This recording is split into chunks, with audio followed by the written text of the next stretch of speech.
बोले बोले शंकर भगवान की। हमरा संगे तू देव घर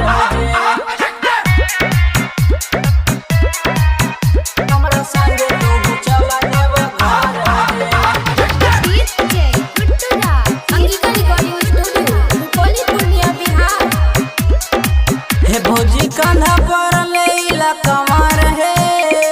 कान्हा पर लैला कमर हे भौजी कान्हा पर लैला कमर हे हमरा संगे तू चला देव घर हे हमरा संगे तू हमरा संगे तू हमरा संगे तू चला देव घर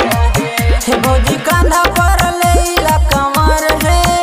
हमरा संगे तू चला देव घर हे हमरा संगे तू हमरा संगे तू हमरा संगे तू चला देव घर हे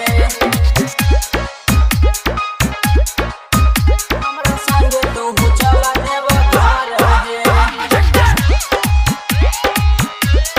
अंगिका रिकॉर्डिंग स्टूडियो रुपौली पूर्णिया बिहार। बाबा भोले दानी के महिमा महान छै देवघर नगरिया में इनकर धाम छै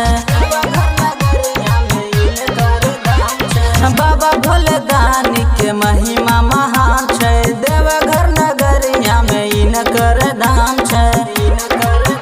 जल भरल बा सुल्तानगंज में जल भरल बा सुल्तानगंज में हमरा संगे तू चला देव घर हे हमरा संगे डीजे गुड्डूरा हमरा संगे तू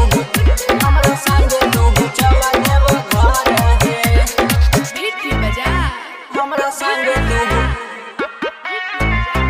देव घर हे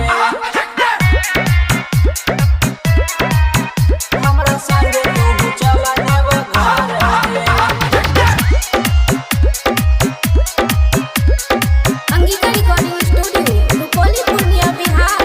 कहे ललित राज सुना हमर बात है भोला जी के भक्ति सुनाई दे छै आज है भोला जी के भक्ति सुनाई दे छै आज है कहे ललित राज सुना हमर बात है भोला जी के भक्ति सुनाई दे छै आज है देख धुआं निकलै छै चिला